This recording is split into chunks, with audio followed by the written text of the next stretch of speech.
नमस्कार, plus news में आपका स्वागत है। मैं हूं आपके साथ राष्ट्रीय संधार डालते अभी तक की मुख्य हेडलाइंस पर। कार्तिक पूर्णिमा पर उमड़ा आस्था का जन सैलाब।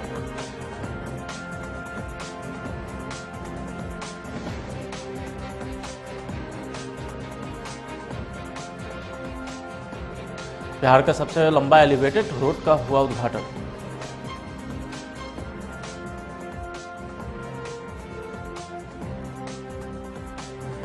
गुरु गोविंद सिंह का 551वां प्रकाश पर्व धूमधाम से मनाई जा रही है।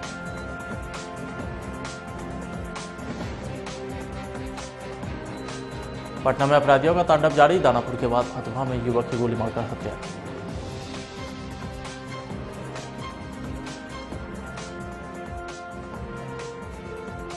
और दिसंबर में हो सकता है नीतीश कैबिनेट का विस्तार।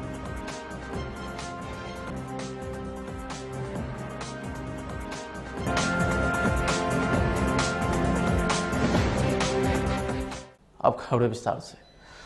कार्तिक पूर्णिमा के मौके पर पटना के सभी गंगा घाटों पर श्रद्धालुओं ने लगाई आस्था की डुबकी। तो वहीं पटना सिटी के गायघाट पर सुबह से ही श्रद्धालुओं की काफ़ी भीड़ देखी गई। लोग सुबह से ही गंगा स्नान के लिए गंगा घाटों पर उमड़ पड़े। तो वहीं गंगा स्नान के बाद श्रद्धालुओं ने भगवान सूर्य की आराधना भी की। कोरोना संक्रमण के बावजूद गंगा घाटों पर श्रद्धालुओं की भारी भीड़ उमड़ी। पौराणिक कथा के अनुसार कार्तिक पूर्णिमा के दिन गंगा स्नान करने से जीवन के सारे पाप धुल जाते हैं और स्वास्थ्य एवं समृद्धि में वृद्धि होती है। इस दिन गंगा स्नान का विशेष महत्व है। इस दिन जो भी दान किया जाता है उसका पुण्य कई गुना अधिक प्राप्त होता है। इस दिन अन्न, धन और वस्त्र का दान भी किया जाता है। तो वहीं गंगा घाटों पर सुरक्षा का भी पुख्ता इंतजाम किया गया। एनडीआरएफ टीम के साथ साथ अतिरिक्त पुलिस बल की भी तैनाती की गई।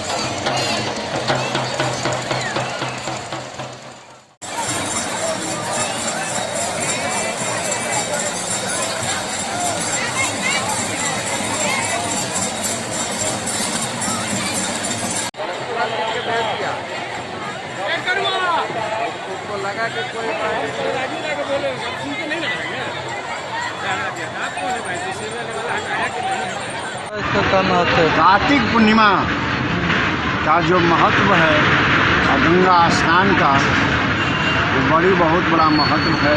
दान का बहुत बड़ा महत्व है। इसमें कार्तिक जी का पूजा होता है, कार्तिक भगवान का, विष्णु भगवान का पूजन होता है, तुलसी का पूजन होता है, शंकर भगवान का पूजा होता है।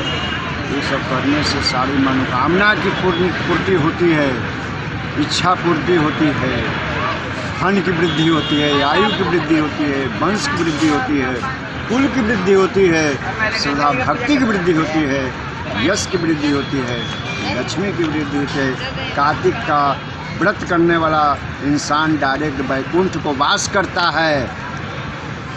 मुजफ्फरपुर जिले में कार्तिक पूर्णिमा के अवसर पर बेनीबाद घाट, आश्रम घाट, सीढ़ी घाट, रेवा घाट, चंदवाड़ा घाट सहित विभिन्न घाटों पर श्रद्धालुओं ने आस्था की डुबकी लगाई। सुबह से ही लोग घाटों पर स्नान के लिए पहुंचने लगे और पूजा अर्चना के साथ भगवान भास्कर का नमन किए। लेकिन कहीं ना कहीं कोरोना का पर आस्था भारी पड़ता दिखा, क्योंकि सभी घाटों पर भक्तों का जन सैलाब उमड़ पड़ा।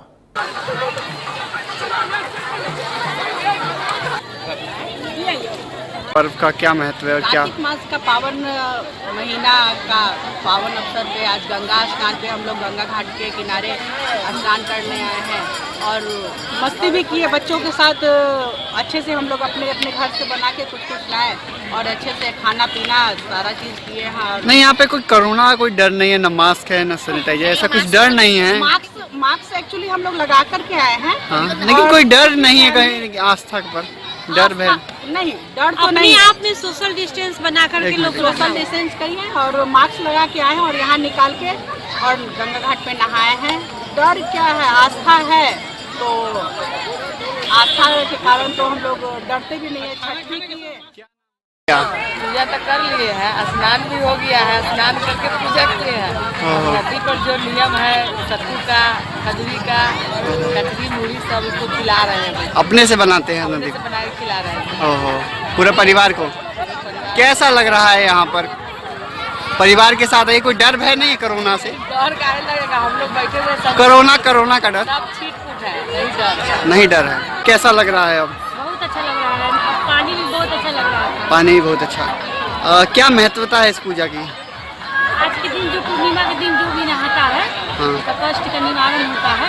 हाँ। कोरोना का कोई डर भय यहाँ पर? अभी तो नहीं लग रहा है। कोई डर भय नहीं है, आस्था भारी है। कार्तिक पूर्णिमा के अवसर पर पटना में गंगा घाट किनारे अंधविश्वास का खेल देखने को मिला, जहां पटना सिटी के गायघाट पर लोग गंगा स्नान करने के बाद पूजा अर्चना में लगे हुए थे, तो वहीं भूत प्रेत भगाने के नाम पर अंधविश्वास का खेल भी खेला जा रहा था। इसी दौरान ऊर्जा गुनी के द्वारा अजीबोगरीब हरकत करते देखा गया, तो वहीं भोले वाले लोगों को भूत भगाने के नाम पर गंगा नदी किनारे बुलाया गया और अंधविश्वास में भटके लोगों के साथ भूत भगाने का खेल जारी रहा। भूत प्रेत भगाने के नाम पर गंगा घाट पर लोग झूमते नजर आए, तो वहीं ढोल और झाल की ताल पर ऊर्जा गुनियों को भूत खिलाते या झुमाते देखा गया। हैरानी की बात यह है कि जिला प्रशासन के तमाम हिदायत यहाँ भी बेअसर साबित हुए और कोरोना महामारी के खतरे के बीच सोशल डिस्टेंसिंग की धज्जियां उड़ाते हुए अंधविश्वास का खेल जारी रहा।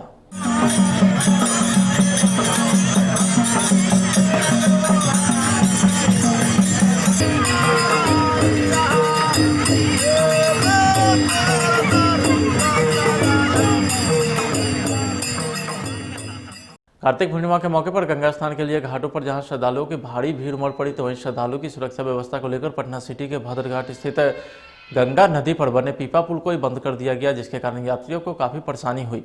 जहां यात्रियों का कहना था कि महात्मा गांधी सेतु पर जाम से निजात पाने के लिए पीपा पुल पर परिचालन शुरू किया गया था।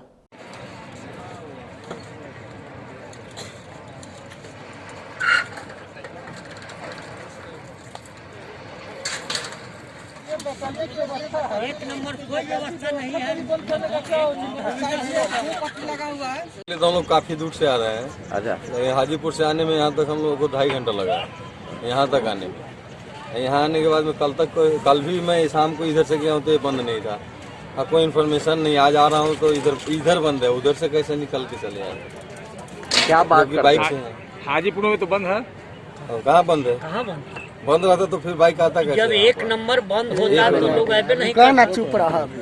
हमको हॉस्पिटल जाना है, हम इसी रास्ते से डेली जाते हैं। बी हॉस्पिटल तक मुझे जाना है, मेरे लीवर में प्रॉब्लम है। कल भी गया था। पुल बंद होने का सूचना नहीं मिला था? नहीं, इसका कोई सूचना नहीं है, कोई पहले से पेपर ऊपर में जानकारी नहीं, कोई इन्फॉर्मेशन नहीं है। हाजीपुर की तरफ से आए हैं, वहाँ पर पुलिस पुलिस कुछ नहीं बोली है। पुलिस तो खुद बोली है किस रास्ते से जाइए। की व्यवस्था के तौर पर चालू किया गया है, क्योंकि ये जो पुल है, गंगा पुल है, वो बराबर हमेशा जाम की स्थिति में रहता है। मैं हाजीपुर से यहाँ आने में 1.5 घंटा लगाया हूँ इस पुल तक पहुँचने में, और आगे ये अभी बंद है। मैं कैसे आगे इस पार जाऊँगा? सरकार को इस पर सोचनी चाहिए कि ये जो वैकल्पिक व्यवस्था है उसको सुचारू रूप से चालू किया जाए। हम लोग की यही मांग है, और तत्काल इसको खुलवाया जाए जिससे हम अपने गंतव्य तक पहुँच सके। अभी आप पीपा पुल पे कैसे पहुँच गए? अभी हम वहाँ से 1 नंबर से वहाँ से पहुँचे हैं। सुबह में भी ये खुला हुआ था। कुछ लोगों का कहना है कि सुबह में खुला हुआ था, हमें लगा कि वहाँ से खुली हुई है, इसलिए हम लोग यहाँ आए, लेकिन यहाँ बंद की स्थिति है। बिहार में नई सरकार के गठन के बाद बिहार वासियों को मुख्यमंत्री नीतीश कुमार ने सोमवार को पटना में बिहार के सबसे बड़े एलिवेटेड रोड एम्स दीघा पुल का उद्घाटन किया। उद्घाटन के साथ ही एम्स दीघा एलिवेटेड रोड पर गाड़ियों का परिचालन शुरू हो गया है। एम्स दीघा रोड काफी सालों से प्रतीक्षारत था। इस पथ के उद्घाटन से उत्तर बिहार और दक्षिण बिहार से आने जाने वाले लोगों को काफी राहत मिलेगी। पुल का निर्माण हो गया दीघा में, तो उसके अप्रोच कर रही हम लोगों का उसी समय का ये हुआ कि इसको हम लोग एलिवेटेड बनाए। और आप देख लीजिएगा कि ये विशेष तौर पर एक सड़क है उसके ऊपर एलिवेटेड, उसके बाद उसको भी एक और उसके ऊपर एलिवेटेड क्रॉस कर रहे हैं। पहली बार सोचा गया, और उसके बारे में केंद्र सरकार के भी अधिकारी आए, सब लोगों को लगा कि नहीं बहुत अच्छा दिया। तो ये हमने ही सुझाव दिया था, और उसके बाद ये हुआ। और ये तो 2018 तक हो जाना था इसका लक्ष्य, लेकिन चूंकि आरओबी बनने में देर हुई और फिर हम लोगों ने बातचीत किया माननीय रेल मंत्री जी से और यहाँ रेल के अधिकारियों से, तो तेजी से यहाँ पर काम शुरू हुआ। अब चूंकि आरओबी जरूरी था, जब आरओबी बन गया रोड ओवर ब्रिज, तो उसके बाद लिंक हो गया और अब आप समझ लीजिए कि लोगों को एक तरफ से दूसरी तरफ जाने में कितनी सहूलियत हो। अब जाने का एक ही रास्ता नहीं, नीचे से भी आने का रास्ता है और दूर से लोग चलेंगे तो अब कितना कम समय में लोग पहुंच पाएंगे। और आप जानते हैं कि धीरे धीरे और ज़्यादा व्हीकल्स की संख्या बढ़ती है, आने जाने वाले लोगों की संख्या बढ़ती है, तो वैसी स्थिति में जो ये नया और एलिवेटेड के ऊपर भी एलिवेटेड पथ का निर्माण किया गया, ये बहुत ही उपयोगी है। और आप देख लीजिए बिहार की एक खास चाहत थी और वो पूरा हुआ। ये बात अलग है कि हम उसको 2018 में कर देते, लेकिन उसके बाद चूंकि आरओबी का भी काम पूरा हुआ, अब उसके बाद ये मौका लगा, तो फिर जो नया कार्यकाल आया है उसका पहला काम करने का मौका मिला, तो बड़ी खुशी। एक सवाल है सर, किसान लोग फार्मर बिल को लेकर काफी रोष है, अभी कृषि मंत्री रहे हैं, कैसे देखते हैं? देखिए एक बात आप जानते हैं, जो बात चल रही है, ये जब तक जो कहा जा रहा है केंद्र सरकार की तरफ से बातचीत करना चाहते हैं और उनको बताना चाहिए प्रोक्योरमेंट में किसी तरह की कठिनाई नहीं आने वाली। और आप तो जान रहे हैं बिहार हम लोगों ने तो शुरू में 2006 में ही खत्म कर दिया था और 2006 के बाद से जो प्रोक्योरमेंट है हम लोग पैक्स के माध्यम से कर रहे हैं और पहले तो यहाँ प्रोक्योरमेंट होता नहीं था और उसका तो हम लोग कर रहे हैं ये काम। तो देश भर में इसके बारे में जो किया गया है, तो जरूरत इस बात की है कि इसमें लोगों के बीच में बातचीत हो जाए और केंद्र सरकार तो चाहती है, किसानों के साथ बातचीत करना चाहते हैं, तो जब बातचीत हो जाएगी तब सही मायने में किसानों को ये जानकारी मिल जाएगी कि उनका किसी भी फसल का प्रोक्योरमेंट में किसी तरह की बाधा नहीं आने वाली। प्रोक्योरमेंट होगा और जो केंद्र के द्वारा निर्धारित किया जाता है वो उनको मिले। देव दीपावली के पावन अवसर पर बाबा विश्वनाथ की काशी में प्रधानमंत्री नरेंद्र मोदी पहला दिया प्रज्वलित किए। पीएम नरेंद्र मोदी ने 2447 करोड़ की लागत से बने वाराणसी प्रयागराज राजमार्ग 6 लेन चौड़ीकरण परियोजना का लोकार्पण किया। इस मौके पर उत्तर प्रदेश के मुख्यमंत्री योगी आदित्यनाथ भी मौजूद रहे। बटन दबा, पर्दा हटा, शिलापट का अनावरण काशी वासियों को विकास का एक नया उपहार। उत्तर प्रदेश में विकास की तेज रफ्तार का एक नया अध्याय इस राजमार्ग के लोकार्पण के माध्यम से। बहुत बहुत धन्यवाद माननीय प्रधानमंत्री जी। सिख धर्म के प्रथम गुरु श्री गुरु नानक देव जी के महाराज के 591 प्रकाश पर्व तख्त श्री हरमंदिर जी पटना साहिब में धूमधाम से मनाई गई। देश के सभी गुरुद्वारा में काफ़ी धूमधाम से मनाई गई है। तो इसी कड़ी में दशमें पिता श्री गुरु गोविंद सिंह जी महाराज के जन्मस्थली तख्त साहिब में कार्तिक पूर्णिमा के दिन प्रथम गुरु श्री गुरु नानक देव जी ने जन्म लिया था, जिसके लिए तख्त साहिब में प्रबंधक कमेटी की ओर से सामूहिक अरदास, शब्द कीर्तन, सामूहिक लंगर की व्यवस्था भी की गई। तख्त साहिब में दरबार सजे और 12 बजे रात्रि में प्रथम गुरु श्री गुरु नानक देव जी के महाराज के प्रकाश पर्व धूमधाम से मनाया गया। कोरोना काल में प्रबंधक कमेटी की ओर से सोशल डिस्टेंसिंग का भी ख्याल रखा गया।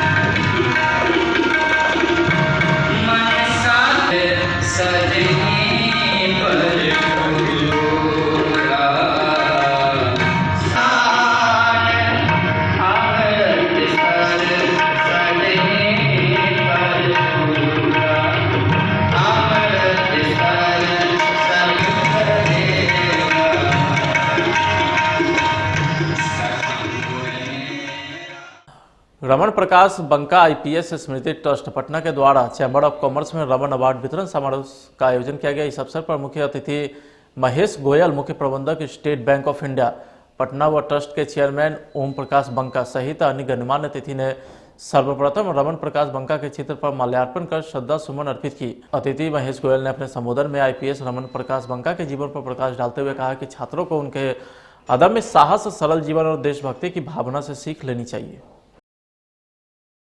दरभंगा की निवासी हैं।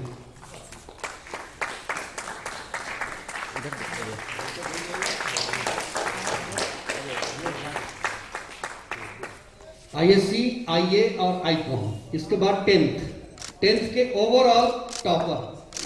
तालियां बजे इनके लिए, आशीर्वाद करो। आईकॉम इंटर वाणिज्य कॉमर्स, इसमें 2 नाम है। पहला नाम सुधांशु नारायण चौधरी। ये रमन प्रकाश एक आईपीएस होते थे जो 1995 में गुजरात में एक इंसिडेंट में उनकी दुर्घटना में मौत हो गई। उसकी स्मृति में उनके परिवार की तरफ से हम एक ट्रस्ट चलाते हैं। ये ट्रस्ट जो है 2014 से 10th और 12th बोर्ड के जो टॉपर्स विद्यार्थी होते हैं उनको सम्मानित करने के लिए हम उनको 1 लाख रुपए नगद, एक सर्टिफिकेट और एक रमन अवार्ड से सम्मानित करते हैं, ताकि बिहार के छात्र और छात्राएं उनसे प्रेरणा लें और आगे जाएं। इस कार्यक्रम को हम पिछले 6 साल से लगातार आयोजित कर रहे हैं और हमारी ऐसी इच्छा है कि ये कार्यक्रम अनवरत चलता रहे।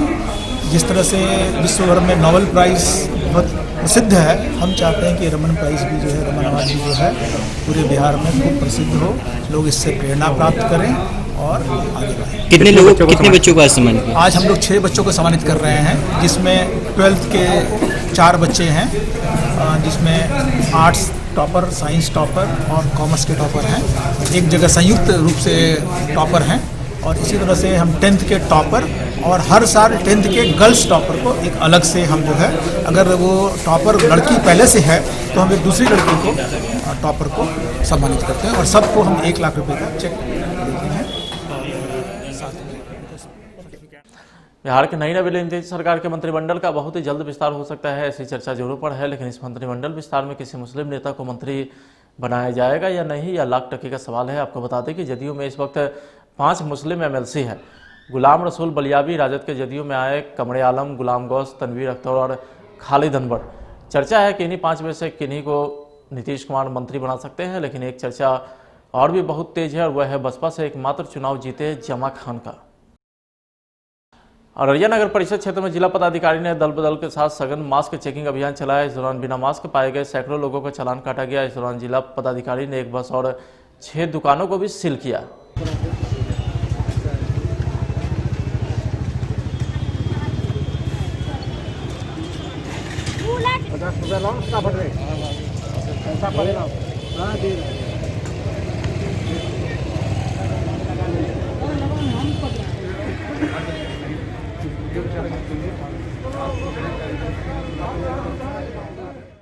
देखिए, जिला प्रशासन के द्वारा जो कोविड-19 का जो प्रकोप है उसको नियंत्रित करने के लिए मास्क का ड्राइव आज चलाया गया है, जिसमें जिला प्रशासन एवं पुलिस प्रशासन के द्वारा विभिन्न जो दुकानें हैं और विभिन्न जो दुकान में मार्केट में जो भी लोग आते हैं उनका गहनता से हम लोगों ने मास्क का जांच किया है और जो भी व्यक्ति मास्क का धारण नहीं करता है उसको 50 रुपये का जुर्माना किया गया है। और जो भी जो दुकान है जहाँ पे मास्क का परिचालन नहीं होता है, जिसमें स्वयं अपने मालिक नहीं पहनते हैं और जो भी वहाँ पे ग्राहक आते हैं वो भी नहीं पहनते हैं, तो वैसे परिस्थिति में दुकान को 3 से 1 सप्ताह तक दुकान को बंद भी किया गया है। मैं मीडिया के माध्यम से सभी अररिया के जनमानस से अपील करना चाहूँगा कि कोविड के परिप्रेक्ष्य में सभी लोग अपने घर से जब भी बाहर निकलते हैं तो मास्क का धारण करें और सोशल डिस्टेंसिंग का अनुपालन करें। कितने दुकान आज सब सील किया गया? लगभग 4 दुकान अभी तक सील किया गया है और जो मास्क का अभियान है अभी भी जारी है, तो देखते हैं आगे भी सर चलाया जाएगा इस तरह का। ये देखिए, रेगुलर अंतराल में अभी चलाया जाएगा। मैं आशा करता हूं कि जितने भी यहाँ के जो जनमानस हैं वो लोग मास्क का धारण करेंगे और सोशल डिस्टेंसिंग का भी अनुपालन करेंगे। धन्यवाद। राजधानी पटना में अपराध की वारदातों में लगातार इजाफा हो रहा है। ताजा मामला दानापुर का है, जहां थाना से महज 200 गज की दूरी पर एक युवक को अपराधियों ने गोली मार दी है। घायल अवस्था में लोग पहले दानापुर अनुमंडल अस्पताल लेके गए, जहां गंभीर अवस्था देखते हुए डॉक्टर ने पीएमसीएच रेफर कर दिया है। पीएमसीएच ले जाने के दौरान युवक की मौत हो गई। घटना दानापुर थाना अंतर्गत भट्टा रोड की बताई जाती है। लोगों के मुताबिक घर के पास ठेले पर बैठे मछली विक्रेता किरण साहनी नाम के युवक को अपराधी बुलाकर ले गए और उसे गोली मार दी। घटना में बाइक सवार 3 अपराधी शामिल थे, जिनकी तलाश पुलिस कर रही है। अररिया नगर थाना क्षेत्र के त्रिशूलिया मोड़ के कब्रिस्तान के पास 11 नवंबर को हुए लूटकांड का पुलिस ने खुलासा किया है। घटना को अंजाम देने में शामिल 3 लोगों को पुलिस ने गिरफ्तार किया है, जिसकी जानकारी एसडीपीओ पुष्कर कुमार ने प्रेस वार्ता कर दी। पुष्कर कुमार ने बताया कि बीते 11 नवंबर की शाम को सूरज इंटरप्राइजेज दुकान में पहुंचकर लौट रहा था, तभी अपराधियों ने बंदूक की नोक पर घटना को अंजाम दिया और गाड़ी से रखे 98,000 रुपया लूट कर फरार हो गया था। एक लूट की घटना हुई थी जो त्रिशूलिया घाट से जो इधर कब्रिस्तान आता है वहीं पर एक सूरज इंटरप्राइजेस के ऑटो में करीब 98,000 रुपया था, वो लूट लिया था। और उसमें पुलिस को उसी दिन ही शक हो गया था कि इसमें जो काम करने वाला ऑटो वाला है मुंशी, चूंकि ये सुनसान रास्ता होकर लाया था टेम्पो को, जबकि वो मेन रोड से लाना था तो इधर से लाया था, इसका मतलब है उसकी संलिप्तता थी। इसी के आधार पर जब उससे इंट्रोगेट किया जा रहा था मालिक के द्वारा, मालिक को चकमा देकर वो भाग गया था और उसके बाद जो है उसको गिरफ्तारी किया गया। पिंटू कुमार रजक वो मुंशी था, उसने पुलिस के सामने स्वीकार किया और अपनी संलिप्तता इस कांड में स्वीकार की। और उसी के निशानदेही पर इस घटना में शामिल अन्य अपराधकर्मी में शशि और अब्दुल्ला 2 व्यक्ति को पकड़ा गया है और एक और इसमें है शामिल जो राहुल है वो फरार है। और लूट के जस्ट एक दिन के बाद ही ये मोटरसाइकिल खरीदा है उस पैसे से, उसका भी कागजात सब पुलिस को मिल चुका है। और इसमें जो थाना अध्यक्ष एवं अन्य पुलिसकर्मी जो सम्मिलित हैं उनको पुरस्कृत करने के लिए प्रस्ताव भेजा जा रहा है और पुलिस के द्वारा की गई यह अच्छी कार्रवाई है। इसके लिए हम जो है वरीय पदाधिकारी को इन लोगों को पुरस्कृत करने के लिए भी रोहतास के दिनारा मलियाबाग के पास एक अनियंत्रित ट्रक की चपेट में आने से बाइक सवार 25 साल के युवक चंदन कुमार की मौत हो गई, जबकि 2 अन्य घायल हो गए।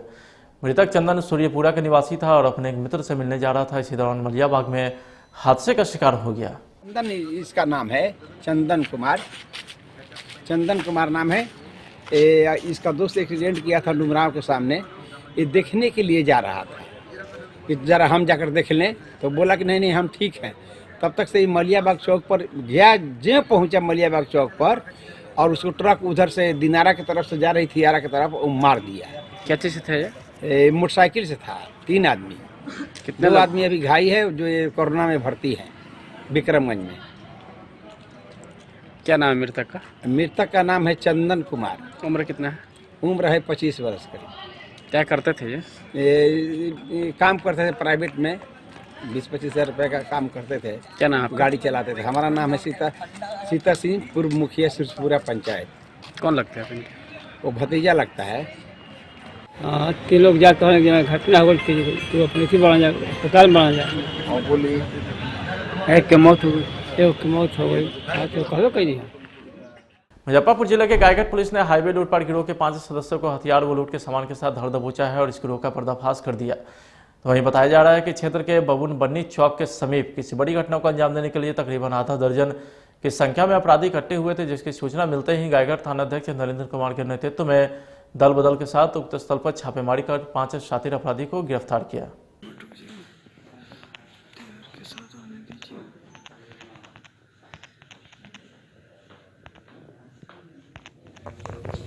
दिनांक 28 तारीख को गायघाट थाना प्रभारी श्री नरेंद्र कुमार को दिन में सूचना मिली कि कुछ अपराधकर्मी घटना का अंजाम देने के लिए इकट्ठा हुए हैं बाबू बर्नी चौक पे।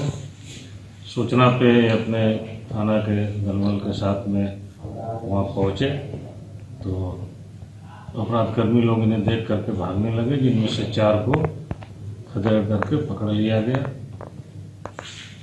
उन पकड़ाए अभियुक्तों के निशानदेही पे एक और अभियुक्त गोविंद ठाकुर को भी पकड़ा गया।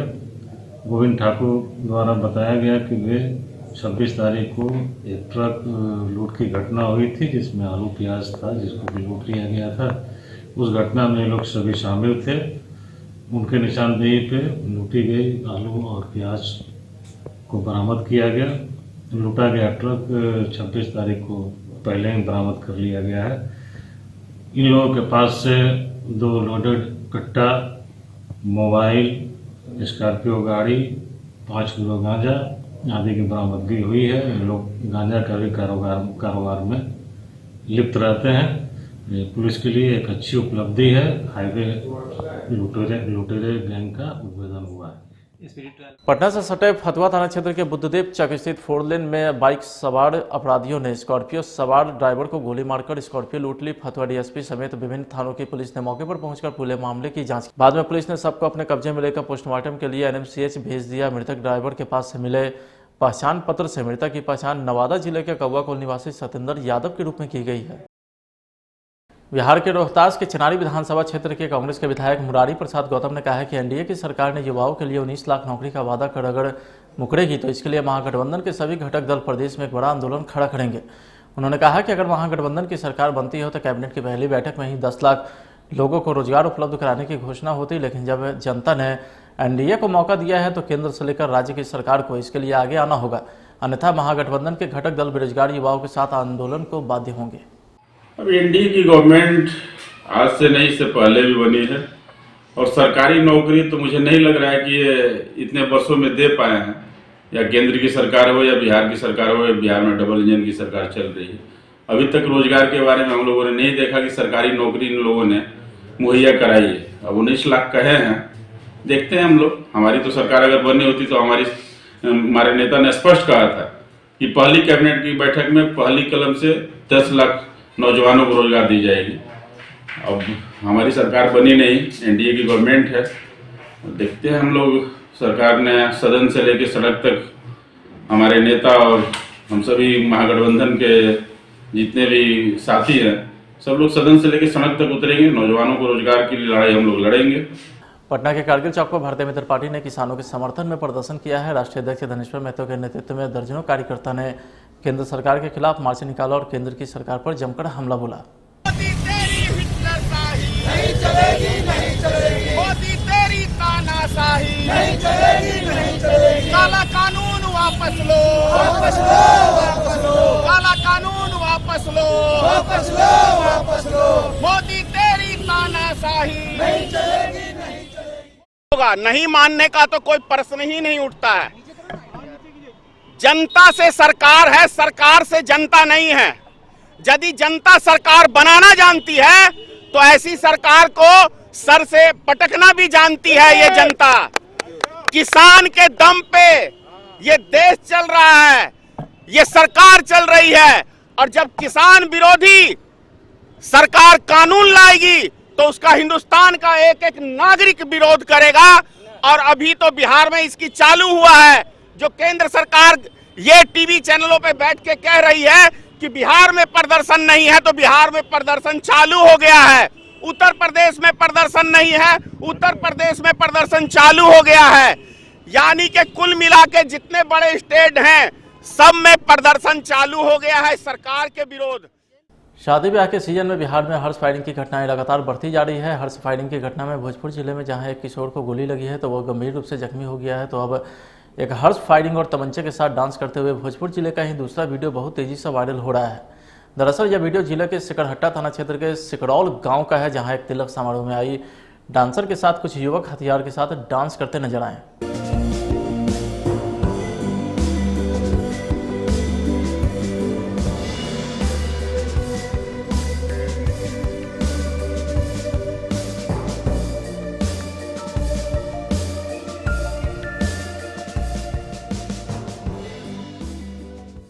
फिलहाल आज की खबरों में इतना ही। आप देखते रहिए प्लस न्यूज। नमस्कार।